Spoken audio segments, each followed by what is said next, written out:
الله الرحمن الرحيم والصلاة والسلام على سيدنا محمد وعلى آله وأصحابه أجمعين.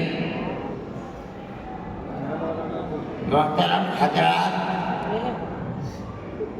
جمعیت علماء کے ورکرز اور جمعیت علماء ہند کی آواز پر لاکھوں آدمی جو اس ہال میں بیٹھے ہیں اور جتنے ہال میں ہیں اس سے زیادہ باہر میدان میں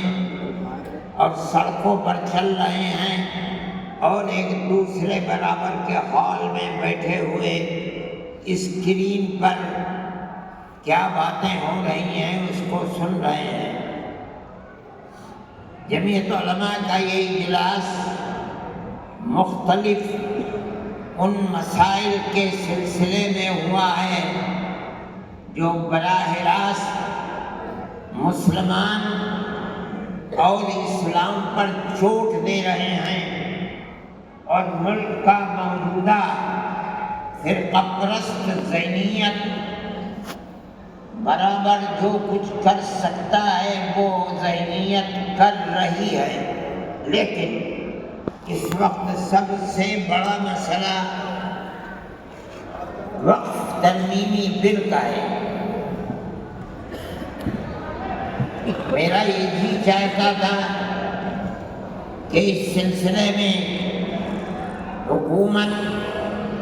جن بیساکھیوں پر چل رہی ہے،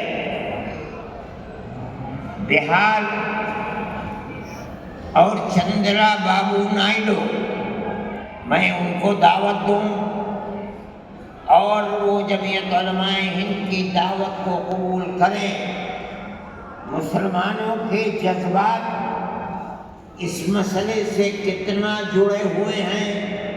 وہ اپنے بنگلوں میں، بالا خانوں میں اور اسمبلی کے ہالوں میں بیٹھ کر کبھی نہیں سمجھ سکتے. اگر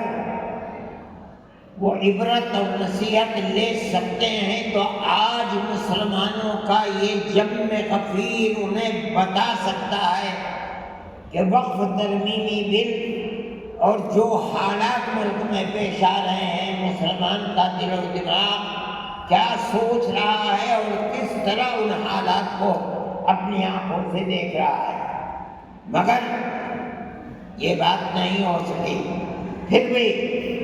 میں نائیڈو جی کا شکریہ ادا کرتا ہوں، اور اس لیے کہ بی جے پی حکومت اصل یہ ہے کہ ملک میں ملک کے بسنے والوں نے ہرا دیا اس کو، ان حالات کو ملک میں قبول نہیں کیا. لیکن اپنے دو اتحادیوں کی بیساکھی کے اوپر بی جے پی گورنمنٹ بیٹھی ہے. ان نے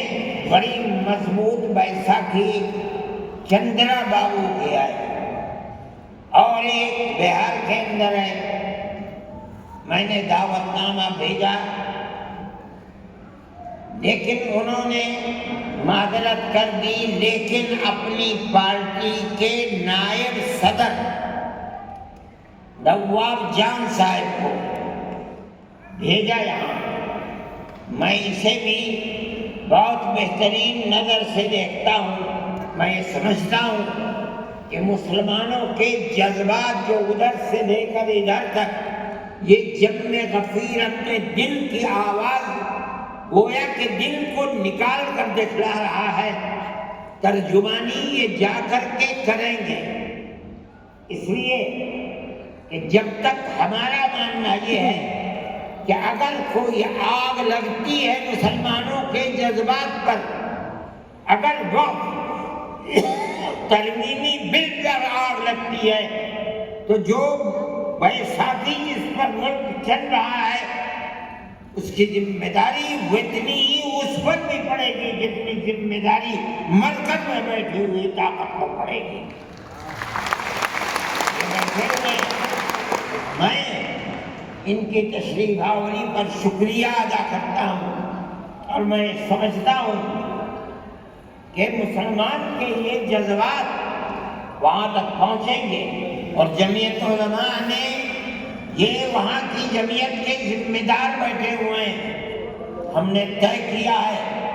کہ ہم اس مہینے کے آخر میں یا دسمبر کے شروع میں، کیا تاریخ ہے، 1 دسمبر یا 15 دسمبر کو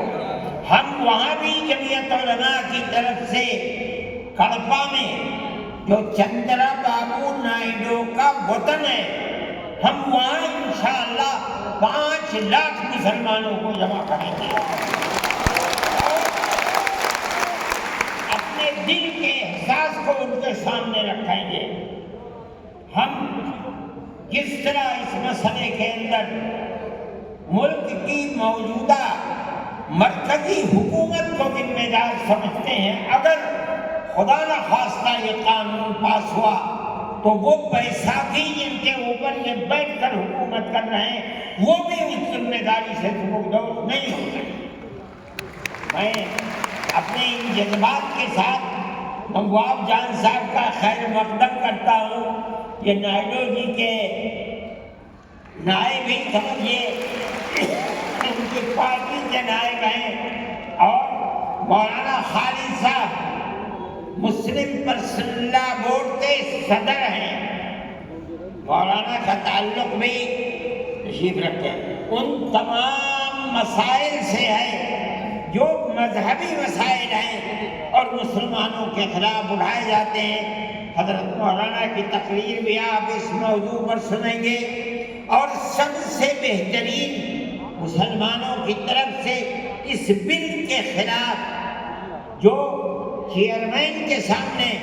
اور مجلس کے سامنے اس مدعا کو رکھنے والے ہیں وہ ہمارے ورکنگ کمیٹی کے ممبر اور سپریم کورٹ کے وکیل ہیں، وہ بھی آپ کے سامنے آئیں گے، اور میں ان سے یہ کہوں گا کہ وہ اس بل کے اندر کیا کیا وہ زہر پڑا ہوا ہے جو مستقبل کے اندر مسلمان کو نقصان پہنچائے گا۔ ایوبی صاحب، فضیل ایوبی صاحب، میں ان سے بھی کہوں گا کہ وہ آدھے گھنٹے کے اندر اپنی بات کو تمام لوگوں کے سامنے پیش کریں تاکہ یہ سمجھا جا سکے کہ اس بل کے اندر کیا زہر ملا ہوا ہے۔ اور حضرت مولانا بھی اس سلسلے میں بولیں گے۔ میں ایوب جان صاحب سے بھی کہوں گا کہ وہ بھی کچھ وقت نکالیں اور پروگرام کے اندر اپنے جذبات کو پیش کریں۔